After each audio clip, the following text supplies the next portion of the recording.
ओम शांति। नमस्ते।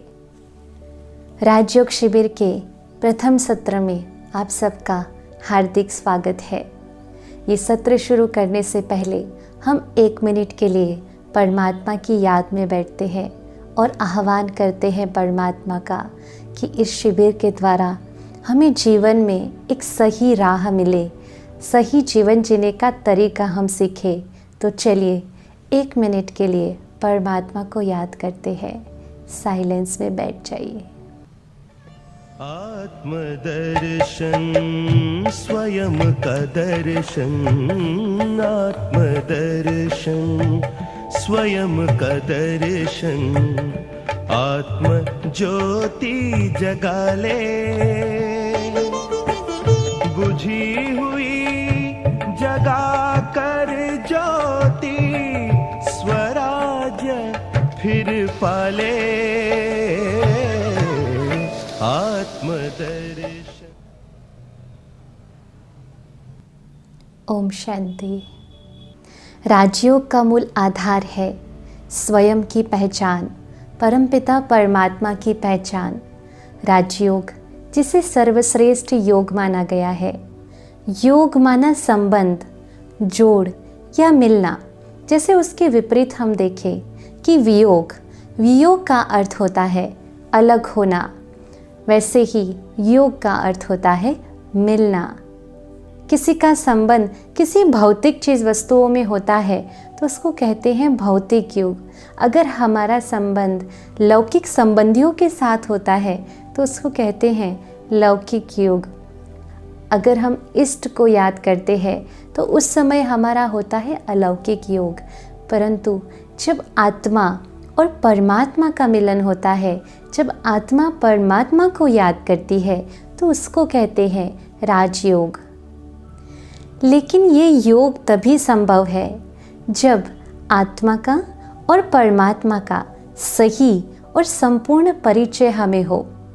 तो पहले हम आत्मा का परिचय लेते हैं। वैसे देखा जाए तो ये जीवन भी एक योग है। अकेला शरीर कोई काम का नहीं है, अकेला शरीर है तो जीवन नहीं है, अकेली आत्मा है तो भी जीवन नहीं है। परंतु आत्मा और शरीर जब इकट्ठे होते हैं, मिलते हैं, एक संबंध होता है, तब जीवन बनता है। शरीर की वास्तविकता को तो हम जानते हैं कि ये जो शरीर है ये 5 तत्वों से बना हुआ है। अगर इस शरीर में एक तत्व की भी कमी हो जाए तो आप समझ सकते हैं कि शरीर हलचल में आ जाता है, कोई छोटी मोटी बीमारी हो जाती है। तो वैसे ही ये शरीर 5 तत्वों की मांग करता है। इस शरीर को प्रकाश, पानी, ऑक्सीजन, भोजन ये सब चाहिए, तभी ये शरीर स्वस्थ रहता है। तो जिस तरह शरीर को चलाने के लिए इन 5 तत्वों की आवश्यकता होती है, बिल्कुल वैसे ही इस शरीर को चलाने वाली जो शक्ति है आत्मा, उसको भी जीवन जीने के लिए कुछ गुणों की आवश्यकता होती है, जिन गुणों के बिना मनुष्य जीवन बिल्कुल तनावग्रस्त और बेचैनी भरा हो जाता है, जो आजकल हम देख ही रहे हैं। हर आत्मा को जीवन जीने के लिए 7 गुणों की आवश्यकता है। कौन से 7 गुण? वैसे हम सुनते आए कि आत्मा सतोगुणी है। सतोगुणी माना एसेंस ऑफ 7 वैल्यूज़। तो 7 गुण जो आत्मा को हमेशा चाहिए, वो 7 गुणों में सबसे पहला आता है आध्यात्मिक ज्ञान। आध्यात्मिक ज्ञान जब आत्मा में भरता है तब आत्मा की अंडरस्टैंडिंग लेवल बढ़ जाती है। संबंधों में, रिश्तों में ये बहुत ही आवश्यक है। आज हम जानते हैं कि रिलेशनशिप्स में, रिश्तों में छोटी मोटी बातों में मिसअंडरस्टैंडिंग्स होती है और उसकी वजह से संबंधों में गांठें पड़ती है और फिर मन के अंदर तनाव आता है। तो आध्यात्मिक ज्ञान हमारी समझ को बढ़ाता है और आज के युग में समझ होना बहुत आवश्यक है। तो आध्यात्मिक ज्ञान हमें इन सारी मिसअंडरस्टैंडिंग्स को सॉल्व करने में, समझ शक्ति को डेवलप करने में बहुत मदद करता है। फिर दूसरा गुण है शुद्धि, यानी कि पवित्रता। आंतरिक और बाह्य दोनों शुद्धि चाहिए। हमारे संकल्पों की पवित्रता, हमारे बोल में पवित्रता, हमारे व्यवहार में पवित्रता, हम जो भी कर रहे हैं दृष्टि, वृत्ति और कृति में पवित्रता। फिर तीसरा महत्वपूर्ण गुण है प्रेम। आज प्रेम किसको अच्छा नहीं लगता है? छोटे बच्चे से लेकर बुजुर्ग तक सबको प्रेम अच्छा लगता है। सब चाहते हैं कि सामने वाला व्यक्ति हमारे साथ प्रेम पूर्वक बात करे। सबको प्रेम अच्छा लगता है, क्योंकि आत्मा का मूल नेचर जो है, ओरिजिनल नेचर भी प्रेम स्वरूप है। फिर हम चौथा देखें तो चौथा गुण है शांति। हम ओम शांति कहते हैं, जिसका अर्थ ही होता है मैं आत्मा शांत स्वरूप हूँ। शांति आत्मा का स्वधर्म है। आप देखिए, जब भी इंसान कोई स्ट्रेस में होता है तो कहता है प्लीज़ मुझे कुछ समय के लिए शांति से बैठने दो। क्यों? क्योंकि उस समय उसको शांति चाहिए, क्योंकि शांति में वो आत्मा कंफर्ट महसूस करती है, क्योंकि वो शांति ही उसका स्वधर्म है। अगर गुस्सा या फिर ऐसा दूषित वातावरण कंफर्टेबल लगता तो हम ऐसा कभी बोलते ही नहीं कि मुझे शांति चाहिए या मुझे शांति में बैठना है। परंतु शांति आत्मा का मूल नेचर है, ओरिजिनल स्वभाव है। इसलिए उस जोन में, शांति के वातावरण में आत्मा कंफर्ट महसूस करती है। फिर पांचवा गुण है सुख। हर आत्मा सुखी रहना चाहती है। फिर आगे देखें तो छठा गुण है आनंद। आज किस आत्मा को खुशी नहीं चाहिए? हर एक आत्मा खुश रहना चाहती है, खुशी में रहना चाहती है। फिर देखें, शक्ति की भी आज बहुत आवश्यकता है। तो आत्मा का सातवां जो गुण है वो है शक्ति। परमात्म शक्ति आत्मा को कोई भी परिस्थिति से पार करने की ताकत देता है। ये सातों गुण जो है वो आत्मा का स्वधर्म है। परंतु आज हम देखें, जब इंसान को इनमें से कोई भी गुण की कमी महसूस होती है तो वो बाहर ढूंढने की कोशिश करता है। अगर दूसरे शब्दों में कहे तो ये गुण ही आत्मा की बैटरी है, और आज के युग में ये बैटरी बिल्कुल डिस्चार्ज हो चुकी है। इसलिए व्यक्ति भीतर से बिल्कुल ही खोखला हो चुका है, अंदर ही अंदर फ्रस्ट्रेट हो रहा है। आप देखिए, जैसे शरीर में एक तत्व की भी कमी हो जाए तो शरीर कोई ना कोई प्रतिक्रिया देता है। बिल्कुल वैसे ही आत्मा में जब ये 7 गुणों में से एक भी कमी हो जाती, एक भी गुण की कमी महसूस होती है, तो अंदर ही अंदर फ्रस्ट्रेशन महसूस करती है आत्मा। और आज के युग में तो हम देखें, चारों तरफ लोग बिल्कुल फ्रस्ट्रेट हो चुके हैं, क्योंकि आत्मा की जो बैटरी है वो बिल्कुल डिस्चार्ज हो गई है।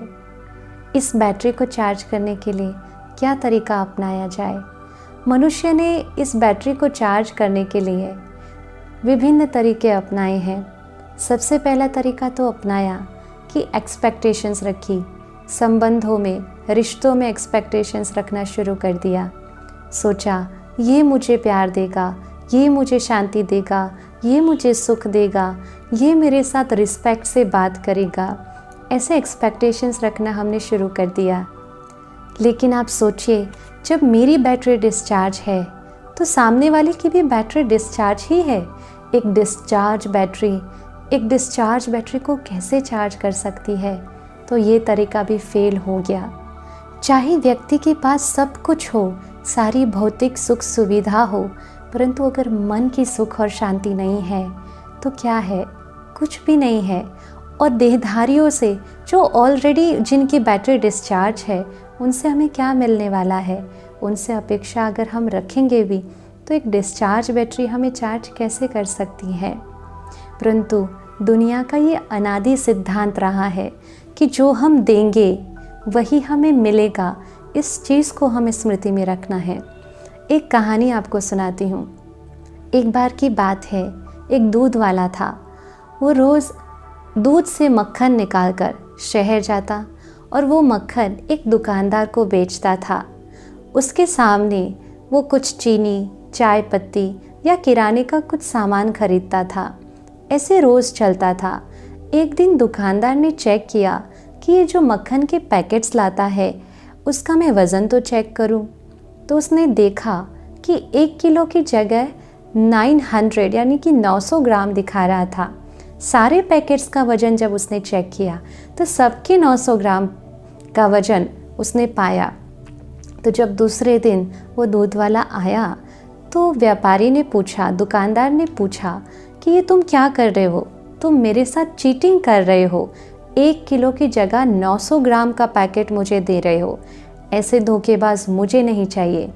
तब उस दूध वाले ने बहुत विनम्रता से जवाब दिया कि प्लीज़ आप मेरे से नाराज़ मत होइए, मैं इतना गरीब आदमी हूँ कि मैं पैसों से वो वज़न के पत्थर भी नहीं खरीद सकता, लेकिन मैं आपकी दुकान से जो 1 किलो चीनी लेके जाता हूँ उसको अपने तराजू के एक तरफ रखता हूँ और दूसरी तरफ मक्खन का वज़न 1 किलो करके उसको पैक करके आपकी दुकान में पहुँचाता हूँ।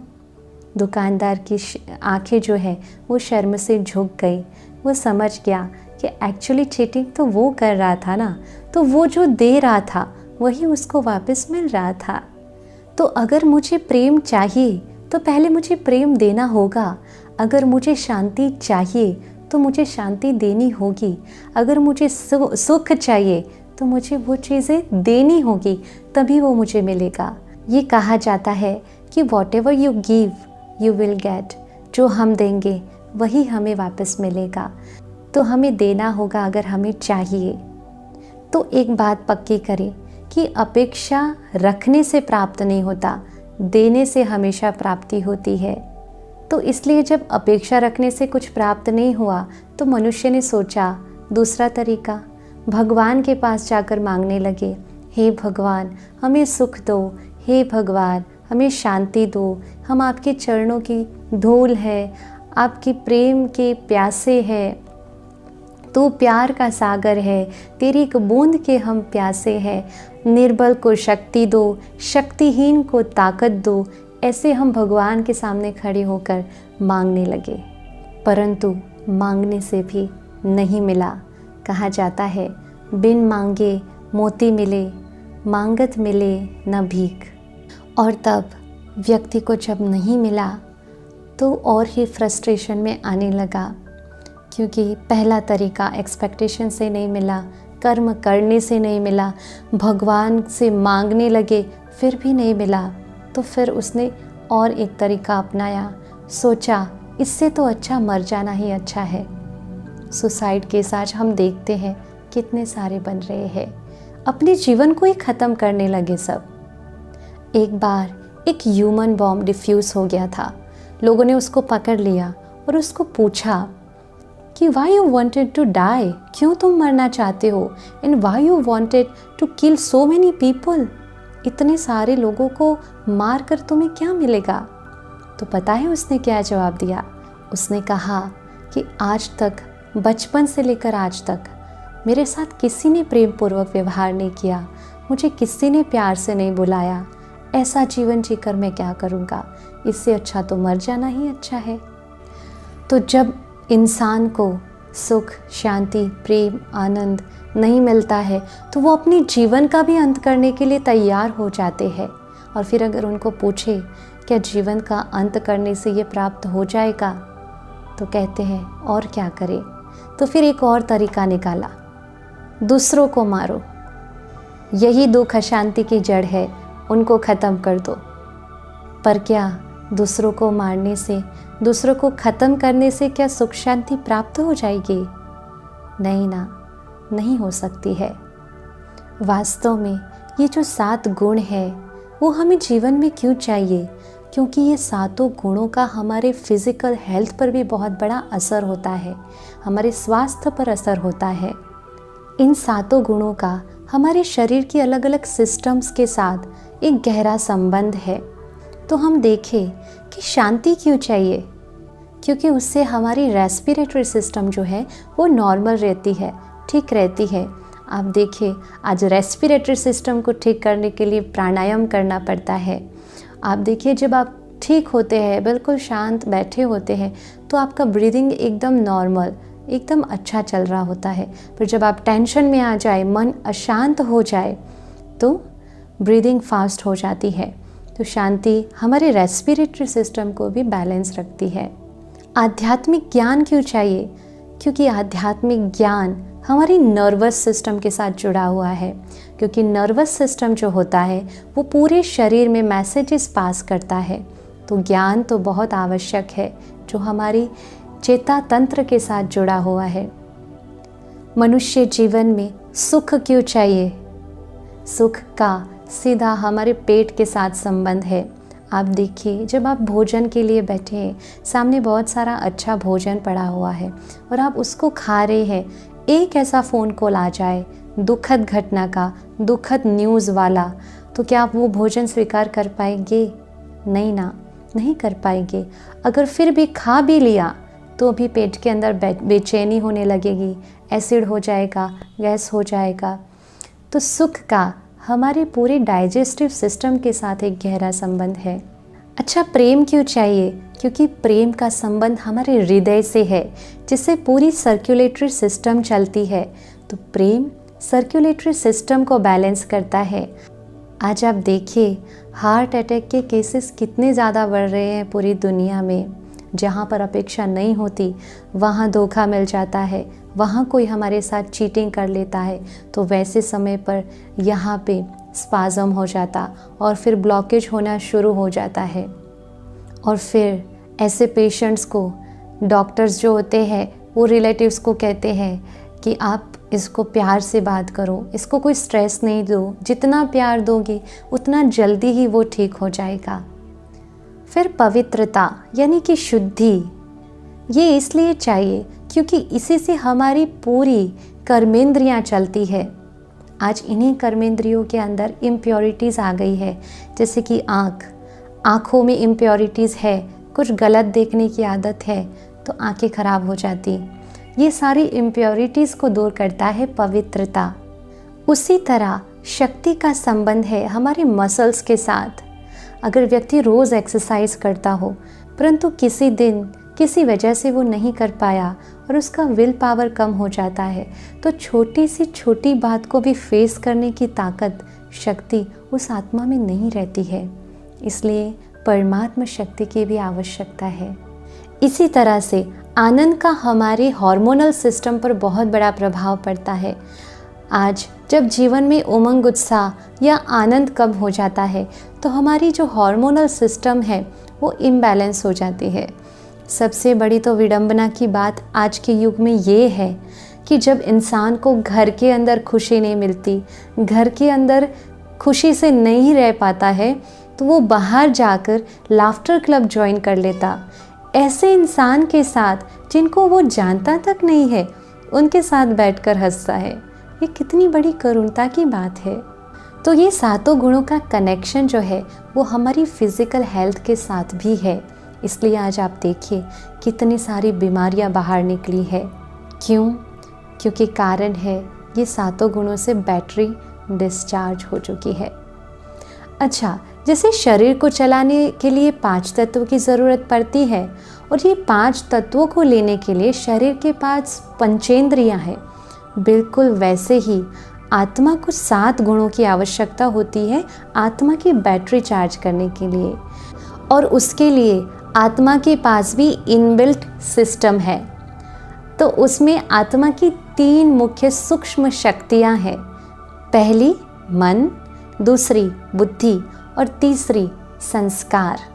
मन जो है वो आत्मा की सोचने की शक्ति का नाम है। फिर वो जो विचार जो है मन से उत्पन्न हुए वो बुद्धि के पास जाते, बुद्धि उस विचारों को एनालिसिस करती और फिर वो जब कर्म में आता है तो वो जीवन के ऊपर जो प्रभाव डालता वो बनता है संस्कार, जो तीसरी शक्ति है। अगर हम मन की बात करें जो आत्मा की पहली शक्ति है, तो पूरा दिन मन सोचने का कार्य करता है। बहुत सारे विचार पूरे दिन में आते रहते हैं। कहते हैं 40,000 जितने विचार हमारे मन में पूरे दिन में चलते हैं। अगर इन विचारों को डिवाइड किया जाए तो 4 प्रकार के विचार हम पूरे दिन में करते हैं।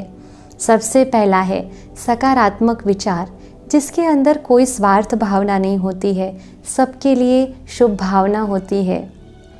फिर दूसरा देखा गया नकारात्मक विचार, जिसमें हम कोई ना कोई बुराइयां होती है, किसी की कमजोरी के बारे में विचार होता है।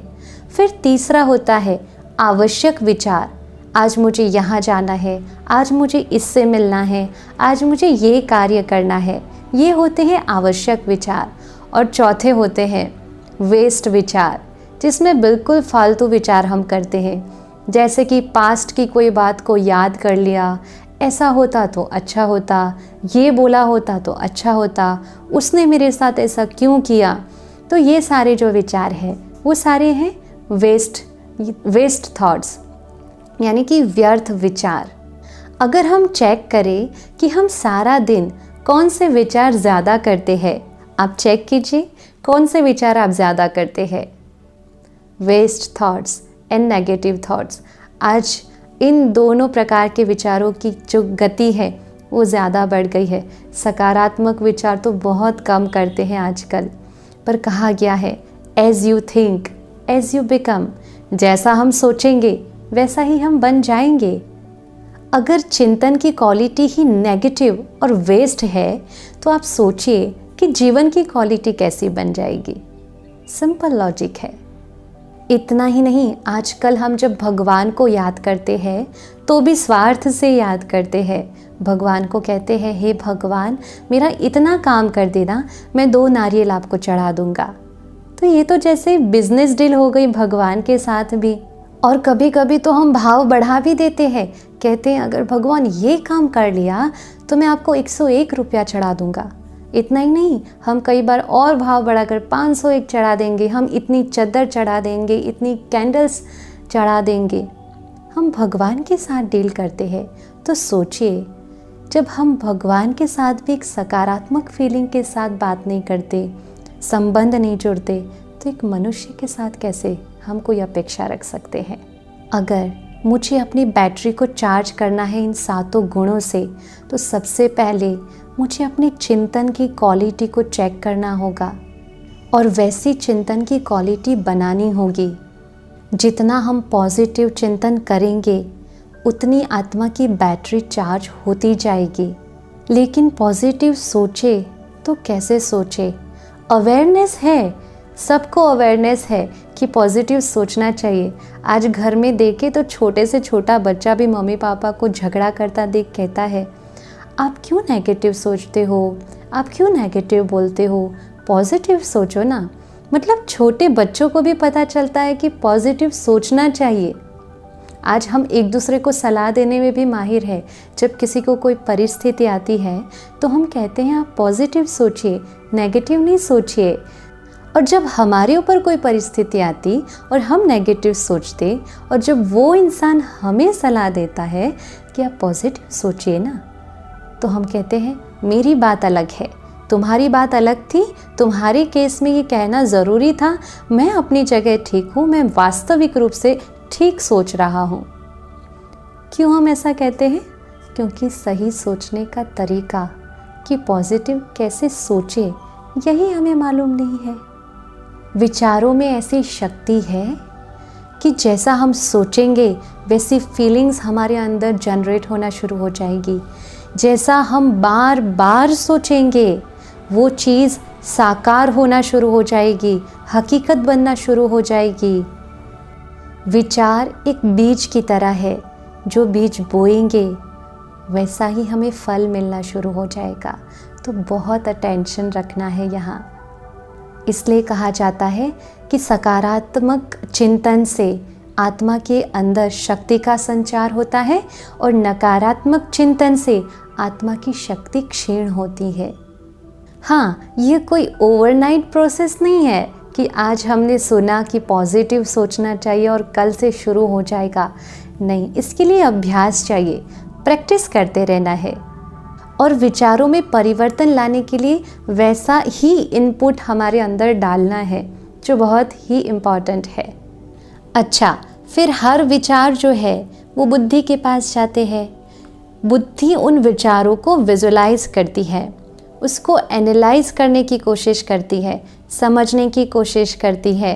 और उसके बाद जब हम कर्म में आते हैं तो वो कर्म हमारे जीवन के ऊपर प्रभाव डालते हैं। इस प्रभाव को दूसरे शब्द में हम कहेंगे संस्कार। संस्कार कोई एक प्रकार के नहीं होते हैं, अलग अलग होते हैं।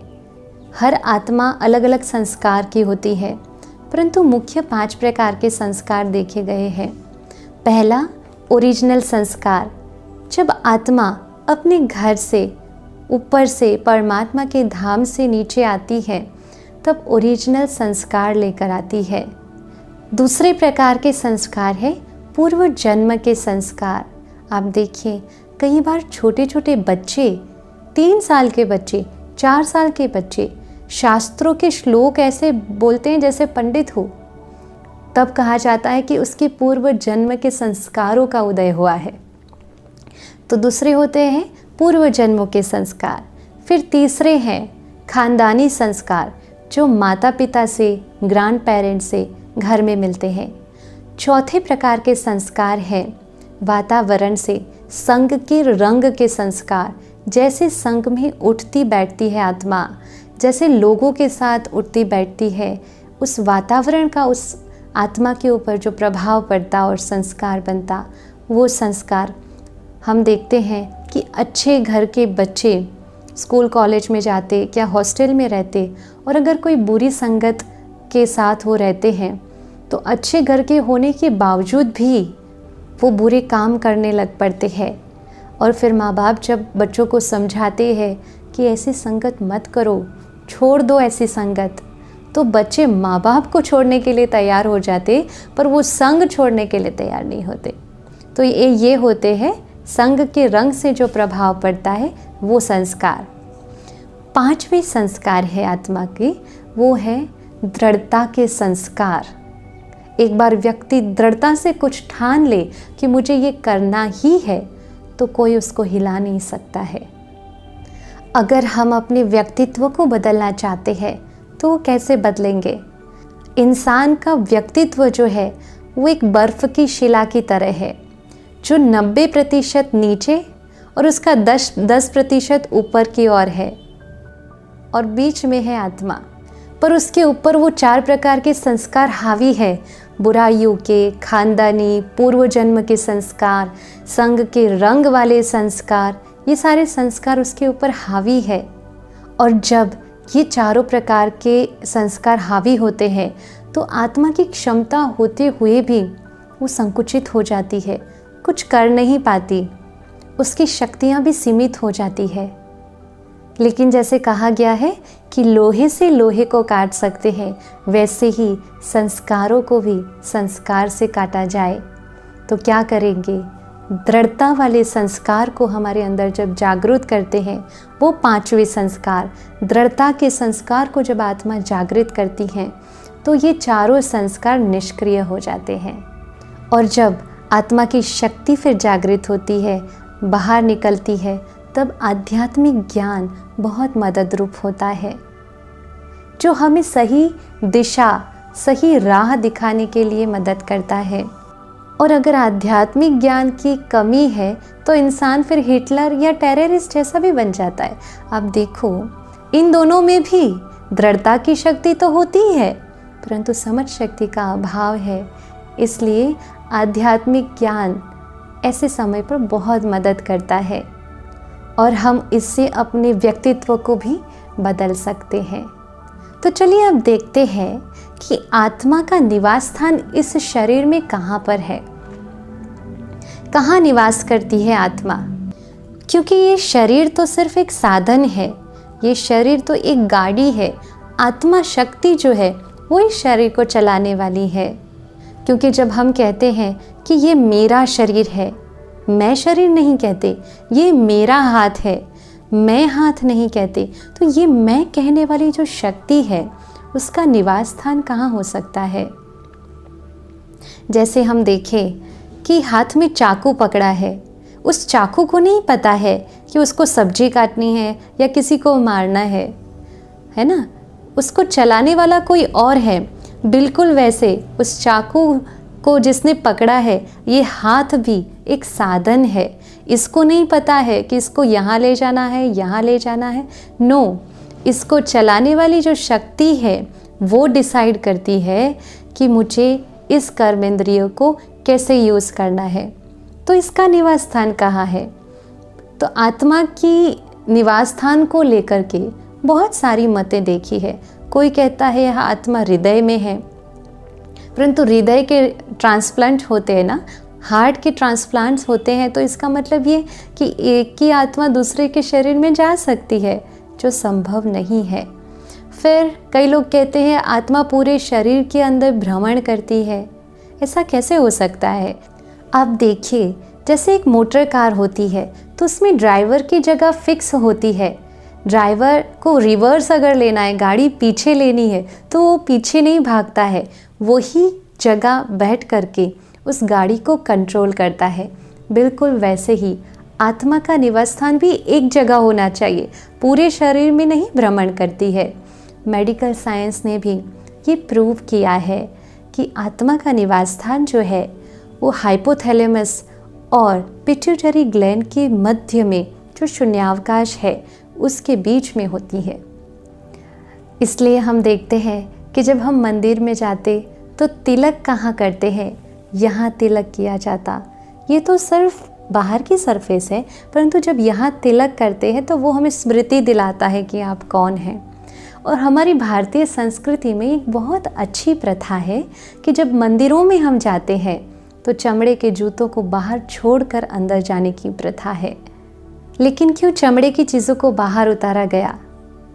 उस चमड़े की चीज़ों को तो चलो बाहर उतार दिया, लेकिन इस चमड़े को इसको तो उतारा नहीं, जिसका इंसान सबसे ज़्यादा अभिमान करता है। वास्तव में तो उतारना था इस अभिमान के चमड़े को। तभी मनुष्य अज्ञानता के वश कहता है मैं फलाना हूँ, मैं फलाना हूँ। एक्चुअली इस अभिमान के चमड़े को ही तो मंदिर के बाहर उतार कर आने के लिए कहा जाता है। परंतु जब वो नहीं कर पाए तो उस स्थूल चमड़े की चीज़ को बाहर छोड़ के हम अंदर जाते हैं।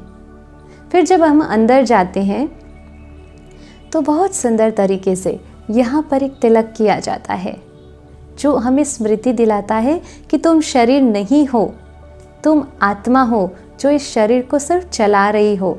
ये शरीर तो सिर्फ तुम्हारा साधन है। इस स्मृति को याद दिलाने के लिए वो आत्मिक स्वरूप का तिलक लगाया जाता है। और तिलक भी किसका लगाते हैं? चंदन का। क्यों? क्योंकि चंदन खुशबू को फैलाता है।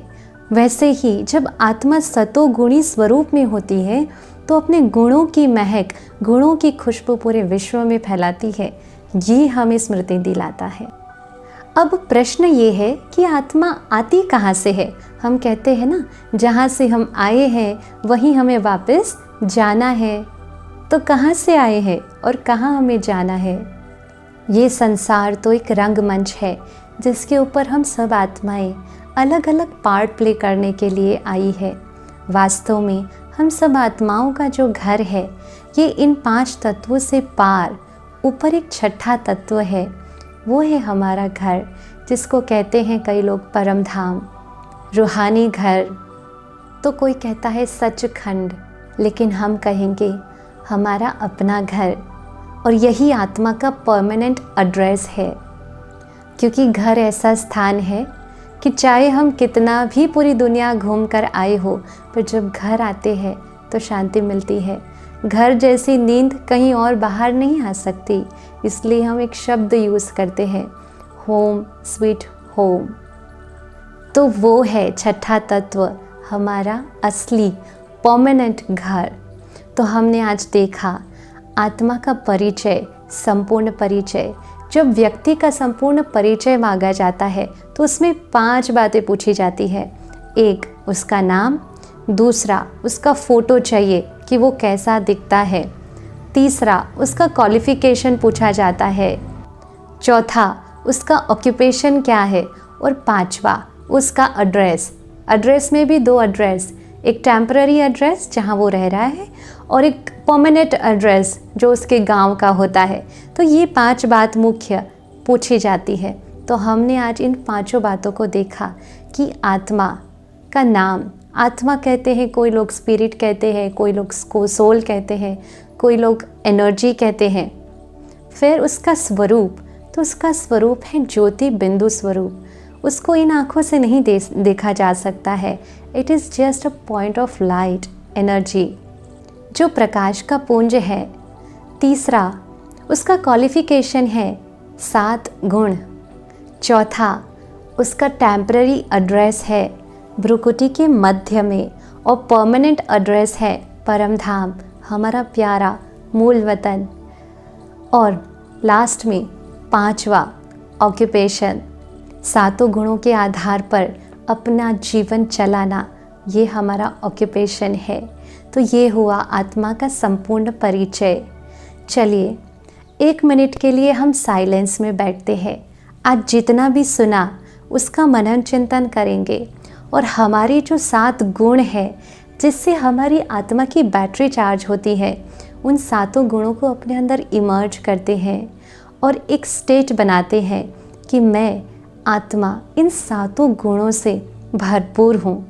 अगर हम ऐसा सोचेंगे और भरपूर होंगे तभी तो औरों को दे पाएंगे ना।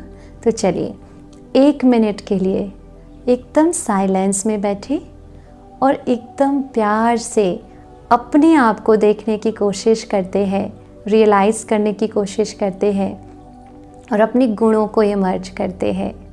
साइलेंस।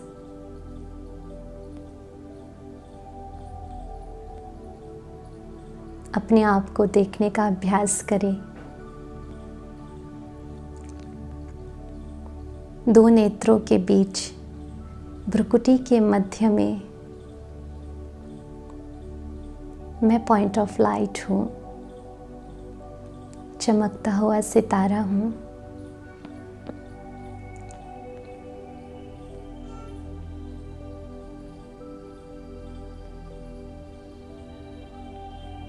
मैं ज्ञान स्वरूप आत्मा हूँ।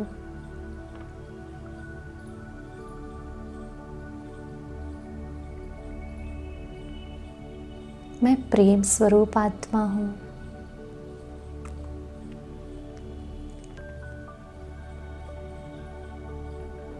मैं परम पवित्र आत्मा हूँ।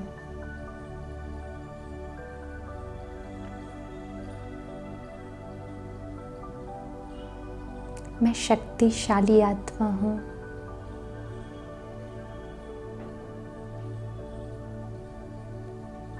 मैं शांत स्वरूप आत्मा हूँ।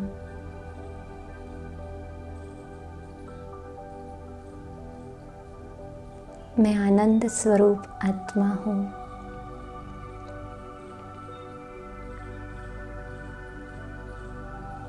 इन 7 गुणों से मुझ आत्मा की बैटरी फुल चार्ज है।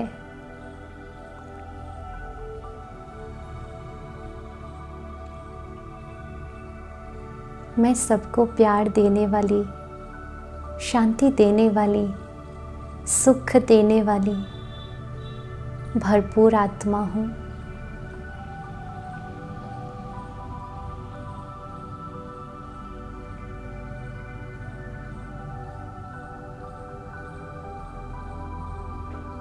ओम शांति शांति शांति। कल हम आगे बढ़ेंगे दूसरे सेशन में। राजयोग, आत्मा और परमात्मा का संपूर्ण परिचय और मिलन का योग है। आज आत्मा के बारे में सुना, कल परमात्मा के बारे में सुनेंगे।